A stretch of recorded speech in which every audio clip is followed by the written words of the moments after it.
Allot மணி சேனலுக்கு வருக வருக. நான் செபி ரெஜிஸ்டர்டு ஃபினான்ஷியல் அட்வைசர் கிடையாதுங்க. நான் எஜுகேஷனல் பர்பஸுக்காக என்னுடைய பர்சனல் எக்ஸ்பீரியன்ஸை நான் ஒரு 20 வருஷமாக மார்க்கெட்டில் இருக்கேன். அதை தான் உங்கள்கிட்ட ஷேர் பண்ணுறேன். நீங்கள் எந்த முடிவு எடுக்கிறதா இருந்தாலும் உங்கள் நிதி ஆலோசகரை அணுகி அதுக்கப்புறம் பணத்தை போடுறதை பற்றி முடிவு பண்ணுங்கள். நன்றி.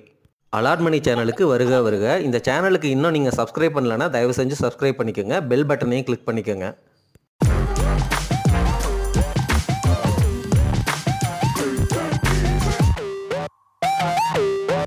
அனைவருக்கும் வணக்கம். ஒரு ஸ்டாக்கை நீண்டகால முதலீட்டுக்கு நம்ம போர்ட்ஃபோலியோக்குள்ளே உள்ளே கொண்டு வரணும் அப்படின்னா பிபிஐ ரேஷியோ அப்படிங்கிற ஒரு ரேஷியோ ரொம்ப ரொம்ப முக்கியம். எல்லாரும் பிபிஐ ரேஷியோ அப்படிங்கிறத கேள்விப்பட்டிருப்பீங்க. சிம்பிளாக எல்லா சேனல்லையும் பிபிஐ ரேஷியோ பார்த்துட்டு அதுக்கப்புறம் இன்வெஸ்ட் பண்ணுங்க அப்படின்னு சொல்லுவாங்க. நம்ம ஆனால் பிபிஐ ரேஷியோ மட்டும் பார்க்காதீங்க. ஏன்னா இபிஎஸ் ஏர்னிங்ஸ் பர் ஷேர் அந்த கடைசி வருஷத்துக்கு ரொம்ப சடனாக இன்க்ரீஸ் ஆகிருக்கும். அதனால் பிபிஐ ரேஷியோ கம்மியாக இருக்கிற மாதிரி இருக்கும். அதனால் அந்த செக்டர் சைக்கிளிக்கலா நான் சைக்கிளிக்கலா அந்த இபிஎஸ் பேட்டர்ன் இந்த வருஷம் எப்படி இருக்குது, முன்னாடி உள்ள வருஷங்களில் எப்படி இருக்குது, கொரோனாவுக்கு முன்னாடி எப்படி இருக்குது, இந்த மாதிரி அனலைஸ் பண்ணிவிட்டு அதில் ஒரு ஆவரேஜ் இபிஎஸ்ஸை செட் பண்ணி அதுக்கு பிபிஐ ரேஷியோ 20 அப்படின்னு வச்சு அந்த விலையில் அந்த ஸ்டாக்கு ட்ரேட் ஆனாலோ அதுக்கு கம்மியாக இருந்தாலோ அந்த ஸ்டாக்கை நம்ம பிடிக்கலாம் அப்படிங்கிற மாதிரி பேசியிருக்கிறோம். அகைன் ஒரு ஸ்டாக்கை நம்ம நீண்டகால முதலீட்டுக்கு தேர்வு செய்யணும்னா சும்மா பிபிஐ ரேஷியோ பார்த்தேன், இபிஎஸ் பார்த்தேன், அதனால் வாங்கினேன் அப்படின்னு வாங்கினீங்கன்னா நிறைய நஷ்டப்படுவீங்க. காரணம் என்னென்னா குவாலிட்டி சர்க்கிள்னு சொல்லிகிட்டே வர்றோம். ஒரு ஸ்டாக்கை அதனுடைய டாப் லெவல் அனாலிசிஸில் சூப்பராக இருந்தால் தான் நீங்கள் பாட்டம் லெவல் அனாலிசிஸுக்கே வரணும். டாப் லெவல்னு நம்ம பேசுகிறது குவாலிட்டேட்டிவ் அனாலிசிஸ், ப்ரொமோட்ரு, கார்ப்பரேட் கவர்னன்ஸு, மேனேஜ்மெண்ட்டில் யாரெல்லாம் இருக்கிறாங்க, இதுக்கு முன்னாடி ஏதாவது ஸ்கேம் நடந்திருக்கா, எத்தனை வருஷமாக நம்ம நாட்டில் இந்த கம்பெனி இருக்கிறாங்க, அவங்களுடைய ப்ராடக்ட்டுக்கு சர்வீஸுக்கு ஏதாவது மோட்டு இருக்கா, அதாவது காம்படேட்டிவ் எட்ஜ் இருக்கா, அந்த சர்வீஸ் இன்னும் 20 வருஷத்துக்கு அப்புறம் இருக்குமா, இதெல்லாம் நம்ம தொடர்ந்து பேசுனது தான். பட் இருந்தாலும் இந்த வீடியோ பதிவில் உங்களுக்கு பிபிஐ ரேஷியோ மாதிரியே இன்னொரு ரேஷியோவை நான் சொல்லித்தர போகிறேன்.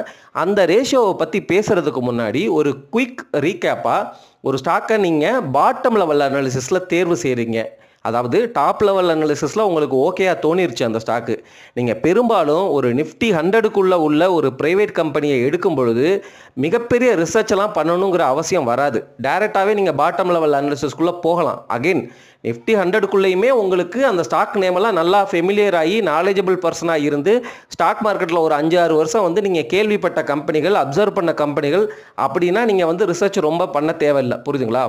பெரும்பாலும் நீங்கள் டாப் லெவலில் பிடிக்கும் பொழுது ரிசர்ச் பண்ண தேவையில்லை நண்பர்களே. அதாவது எப்படின்னா அந்த ப்ரொமோட்டர் லெவலில் பிரச்சனைகள் வரும், இருந்தாலும் அது கம்மியாக பண்ணிக்கலாம் அப்படிங்கிறது தான் என்னுடைய தாட்டு. இதை நான் எப்படி சொல்கிறது, டாப் லெவல் அனாலிசிஸ் பண்ணணும். அதே இது நீங்கள் நிஃப்டி 500 400 to 500 ஸ்டாக்கை சூஸ் பண்ணும்பொழுது ரொம்ப அதிகமாக ரிசர்ச் பண்ணணும்.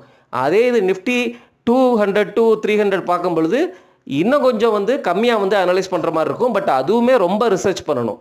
ஸோ நிஃப்டி 50க்குள்ளே வரும்பொழுது அதுக்குள்ளேயே ரிசர்ச் பண்ணணும். ஆனால் கம்பேர் டு நிஃப்டி 400 to 500 ஸ்டாக்ஸை கம்பேர் பண்ணும்பொழுது கம்மியாக தான் ரிசர்ச் பண்ணுற மாதிரி இருக்கும். உங்களுக்கு புரியுதுங்களா? நான் சொல்ல வர கான்டெக்ஸ்ட் இது தான். நான் கொஞ்சம் குழப்பி சொல்லிட்டேன்.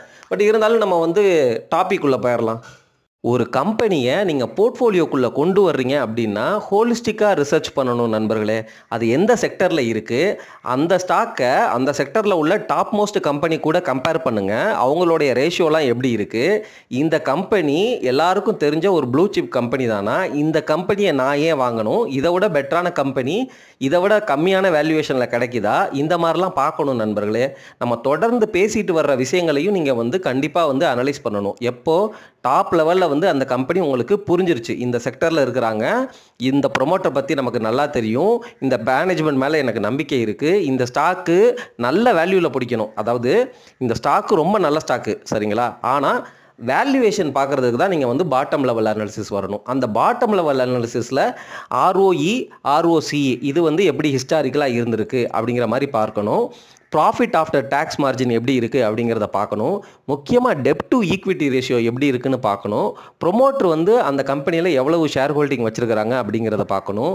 மியூச்சுவல் ஃபண்ட் யாராவது இன்வெஸ்ட் பண்ணியிருக்கிறாங்களா, பெரிய முதலீட்டாளர்கள், எஃப்ஐஐஸ், இந்த கோல்ட்மன் சாக்ஸ், இந்த மாதிரி பெரிய இன்வெஸ்டர்ஸ் யாராவது ஃபாரினர்ஸ் இன்வெஸ்ட் பண்ணியிருக்கிறாங்களா, இதெல்லாம் பார்க்கும்பொழுது உங்களுக்கு ஓரளவு ஐடியா கிடைக்கும். அதாவது என்னென்னா அந்த ஸ்டாக்கை பற்றிய இமேஜ் உங்களுக்கு தெரிய வரும். இந்த ஸ்டாக்கை உடனே நீங்கள் வந்து போர்ட்ஃபோலியோவில் உள்ளே வந்து பல்காக வந்து கொண்டு வந்துடக்கூடாது. 1, 2ன்னு அக்குமுலேட் பண்ணும் பொழுது உங்களுக்கு அந்த ஸ்டாக்கில் வர்ற கெட்ட விஷயங்கள், நல்ல விஷயங்கள், அந்த ஸ்டாக்கினுடைய செக்டர், அதனுடைய தன்மை, இது எல்லாமே வந்து உங்களால் புரிஞ்சுக்க முடியும், அப்சர்வ் பண்ண முடியும். உங்கள் போர்ட்ஃபோலியோவில் கொஞ்சம் வச்சுருக்கும் பொழுது அந்த ஸ்டாக்கை பற்றி நியூஸ் வரும்பொழுது அந்த ஸ்டாக்கு அதுக்கு எப்படி ரியாக்ட் பண்ணுது அப்படிங்கிறதெல்லாம் வந்து நீங்கள் பார்க்கும் பொழுது ஓகே இந்த ஸ்டாக்கினுடைய நேச்சர் இப்படி தான் அப்படிங்கிற மாதிரி உங்களை அறியாமலே நீங்களே அப்சர்வ் பண்ணுவீங்க நண்பர்களே. இந்த மாதிரி விஷயங்களை தொடர்ந்து பண்ணி நல்ல நிதானமான முதலீட்டாளராக மாறணும் அப்படிங்கிறது தான். ஒவ்வொரு செக்டருக்கும் ஒரு தன்மை இருக்கும். உதாரணமாக ஜிடிபி க்ரோ ஆச்சுன்னா இந்த செக்டர் நல்லா பண்ணும்.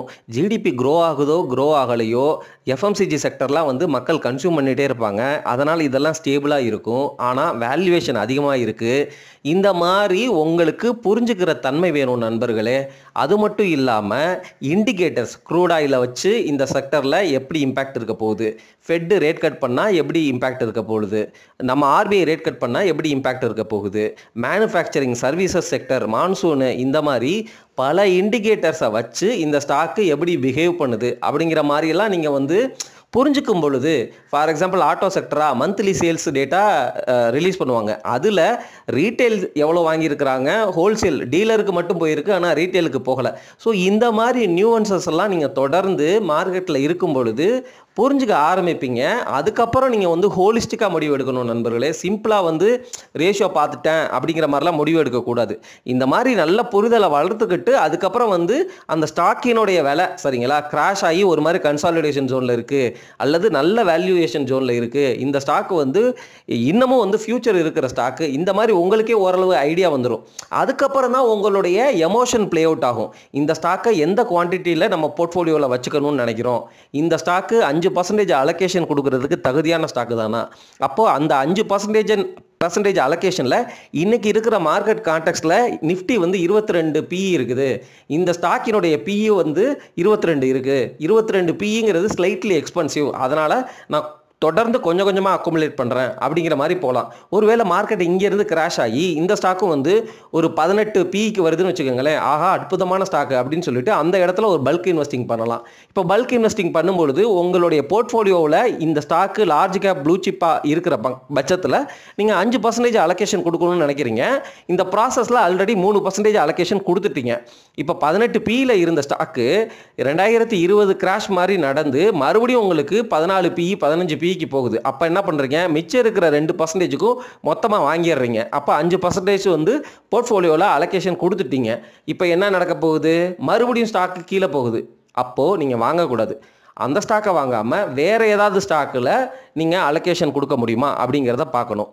சரி, வேறு ஸ்டாக்கெல்லாம் வாங்கிட்டீங்க, அந்த அலோகேஷன்லாம் முடிஞ்சு போச்சு, இருந்தாலும் மார்க்கெட் எந்திரிக்கவே இல்லை, கன்சாலிடேட் ஆகிட்டே இருக்குது சரிங்களா. இப்போ என்ன பண்ணுறீங்க, அதே ஸ்டாக்கு நீங்கள் 5% வாங்கி வச்ச ஸ்டாக்கு நிறைய ப்ராஜெக்ட் ஆர்டர் வருது, நல்ல பாசிட்டிவ் நியூஸ் வருது, இருந்தாலும் அந்த ஸ்டாக்கு மேலே ஏறலை. சேல்ஸ் க்ரோத் காட்டிகிட்டு தான் இருக்கிறாங்க, நெட் ப்ராஃபிட் க்ரோத் காட்டிகிட்டு தான் இருக்கிறாங்க, இருந்தாலும் அந்த ஸ்டாக்கினுடைய விலை ஏறலை. ஆனால் அது ஒரு அற்புதமான கம்பெனி. முன்னாடியெல்லாம் வந்து பிஇ ரீரேட் ஆகி 40-50 பிஇலாம் போன கம்பெனி.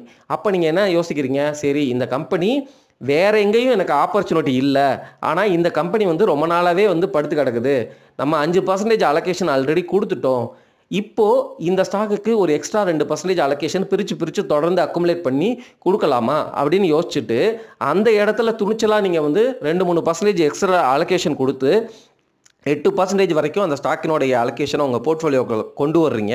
அதுக்கப்புறம் ஒரு ஃபியூ இயர்ஸ் கழித்து மார்க்கெட் வந்து மேலே வந்ததுக்கப்புறம் ஒரு லாபம் வருதுல்ல, அந்த லாபத்தில் நீங்கள் வந்து விற்று மறுபடியும் இந்த ஸ்டாக்குக்கு உங்கள் போர்ட்ஃபோலியோவில் 5% அலோகேஷன், இந்த மாதிரி உங்களுக்கு பிடிச்ச மாதிரி நீங்களே கன்விக்ஷனை வளர்த்துக்கிட்டு உங்களுக்குன்னு ஒரு ஸ்ட்ராட்டஜியை ஃபார்ம் பண்ணுங்கள். ஹோலிஸ்டிக்காக முடிவு பண்ணுங்கள். ஹோலிஸ்டிக்குங்கிறது வார்த்தைக்கு அர்த்தம் உங்களுக்கு புரியுதுங்களா, எல்லா விதத்துலையும் யோசிச்சு முடிவு பண்ணுங்கள். அந்த கம்பெனி என்ன தான் பிஸ்னஸ் பண்ணுறாங்க, அந்த பிஸ்னஸ் வந்து உங்களுக்கு பிடிச்ச பிஸ்னஸா, புரிகிற பிஸ்னஸா, சப்போஸ் வந்து லேப்டாப்பை செல் பண்ணுறாங்களா, ஹார்ட்வேர் பிஸ்னஸா, அல்லது வந்து ஆளை வந்து ரெக்ரூட் பண்ணிவிட்டு அதை வெளிநாட்டினருக்கு வந்து கன்சல்டிங் பிஸ்னஸ் மாதிரி பண்ணுறாங்களா, அல்லது கொக்கோ கோலா மாதிரி ஏதாவது வந்து கெமிக்கலை வந்து ஒரு பேக்கெட்டில் வந்து தயாரித்து பேட்டன் வாங்கின நிறுவனம் அதை வந்து தண்ணியில் மிக்ஸ் பண்ணி ரெகுலராக சேல் பண்ணிகிட்டே இருக்கிறாங்களா, ஆசீர்வாத் ஆட்டா மாதிரி விவசாயிகிட்டே போய் டைரெக்டாக கோதுமையை சீப்பாக வாங்கி ஒரு பிளான்ட் மெஷினரி வாங்கி அதை அரைச்சு அதை பவுட்ரு பண்ணி அதை வந்து பிராண்ட் பண்ணி மக்களுக்கு விற்கிறாங்களா? ஸோ இந்த மாதிரி உங்களுடைய புரிதலை எவ்வளோக்கு எவ்வளோ டீப்பாக வளர்த்துக்கிறீங்களோ அப்போ வந்து அந்த கம்பெனி என்ன பிஸ்னஸில் இருக்கிறாங்க, இந்த பிஸ்னஸில் நான் பார்ட்னர் ஆகணுமா அப்படிங்கிற மாதிரி தன்மை வரணும் நண்பர்களே. இப்போது sector level, GDP level, macro economic level, promoter level இப்படியெல்லாம் அனலைஸ் பண்ணிட்டீங்க. அதுக்கப்புறம் நம்ம சொன்ன இண்டிகேட்டர் எல்லாம் பார்த்துட்டிங்க. அதாவது ROE, ROC, profit after tax, dept to equity ratio, எவ்வளவு அசட் வச்சுருக்கிறாங்க, எவ்வளவு வந்து பாரோயிங்ஸ் இருக்குது, அது கேபிட்டல் இன்டென்சிவ் பிஸ்னஸா இல்லை கேபிட்டல் இன்டென்சிவ் இல்லாத பிஸ்னஸா? இப்போது ஒரு ஐடி கம்பெனி நடத்துறதுக்கெல்லாம் பெருசாக கேபிட்டல் தேவையில்லை, சரிங்களா? ஆனால் ஒரு இன்ஃப்ராஸ்ட்ரக்சர் கம்பெனி நடத்துறதுக்கு பயங்கரமான காசு வேணும். ஸோ ஒவ்வொரு பிஸ்னஸினுடைய நேச்சரை வந்து புரிஞ்சுக்கிட்டு இந்த பிஸ்னஸில் நான் வந்து பார்ட்னராக விருப்பம் இருக்கா இல்லையா அப்படிங்கிறத நீங்கள் தான் டிசைட் பண்ணணும். உங்களுக்கு புரிகிற செக்டரில் உள்ள ஸ்டாக்கை பிடிச்சா மட்டுமே போதும். மற்ற செக்டர்லாம் உங்களுக்கு புரியலை அப்படின்னா இண்டெக்ஸ் ETF பண்ணிக்கோங்க. அது தீமேட்டிக்காக வேல்யூ சீப்பாக இருக்கும்போது பண்ணாலும் சரி, அல்லது நிஃப்டி 50 மாதிரி இண்டெக்ஸில் வேல்யூவேஷன் கம்மியாக இருக்கும் பொழுது பண்ணால் சரி. நண்பர்களே, நான் தொடர்ந்து சொல்கிறது வெரி சிம்பிளான விஷயம்தான்.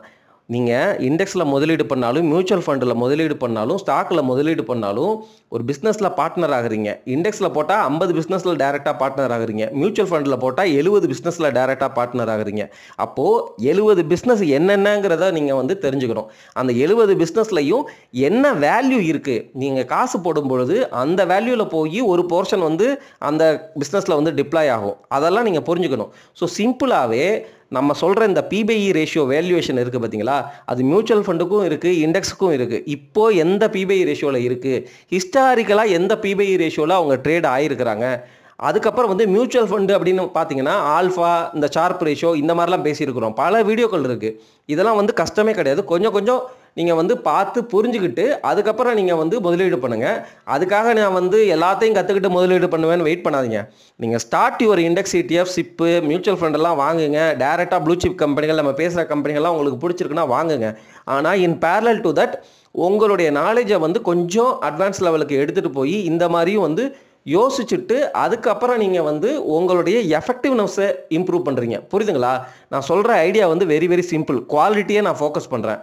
அதே சமயம் உங்களுடைய எமோஷ்னல் மென்டல் டிசிப்ளினை ஃபோக்கஸ் பண்ணுறேன். அதே சமயம் வந்து மிஸ்டேக்ஸை வந்து நான் அவாய்ட் பண்ணுறேன். புரியுதுங்களா? நம்ம எவ்வளோக்கு எவ்வளோ நம்மளுடைய தவறுகளை குறைக்கணுமோ அதுக்கான ஒரு கைடன்ஸை கொடுத்துட்ருக்கேன். அதே சமயம் வேல்யூவேஷனை பார்க்குறேன். நீங்கள் சரியான விலையில் தான் வாங்கணும். மார்ஜின் ஆஃப் சேஃப்டின்னு சொல்கிறோம். அந்த மாதிரி பல ஆங்கிளில் இருந்து நீங்கள் யோசிச்சுட்டு அந்த பிஸ்னஸை பற்றி புரிஞ்சுட்டு ஹோலிஸ்டிக்காக முடிவெடுங்க. உங்களுக்கு தவறுகள் வந்து ரொம்ப ரொம்ப கம்மியாக இருக்கும். நல்ல நிதானமான முதலீட்டாளராக மாறுவீங்க அப்படிங்கிறது தான் தாட்டு. ஒரு நிலத்தை எடுத்தோடனே வாங்கிடுவீங்களா? அந்த நிலத்துக்கு வந்து தாய் பத்திரம் இருக்கா, அந்த நிலத்துக்கு ஈசி போட்டு பார்ப்பீங்க. அந்த நிலத்தினுடைய டாக்குமெண்ட்டை ஓனர்கிட்டருந்து காப்பி வாங்கி ஒரு லாயர்கிட்ட போய் வந்து இது பண்ணுவீங்க. அதுக்கப்புறம் அந்த நிலம் வந்து என்ன லொக்காலிட்டியில் இருக்குது, அந்த லொக்காலிட்டியில் நல்லா காற்று வருதா, தண்ணி வருதா, கிளைமேட் எப்படி இருக்குது, நாளைக்கு ஏதாவது வந்து ரெகுலேஷன் இஷ்யூ வர இருக்கா, டிடிசிபி அப்ரூவ்டு இருக்கா, பக்கத்தில் ஃப்ளாட் இருக்கா, பாதை எவ்வளவு போகுது, எத்தனை அடி பாதை, இந்த மாதிரிலாம் யோசிச்சுட்டு தானே அந்த நிலத்தில் முதலீடு பண்ணுவீங்க. அதே மாதிரி தான் நண்பர்களே, ஸ்டாக்குக்கும் நீங்கள் வந்து அனாலிசிஸை கற்றுக்கங்க.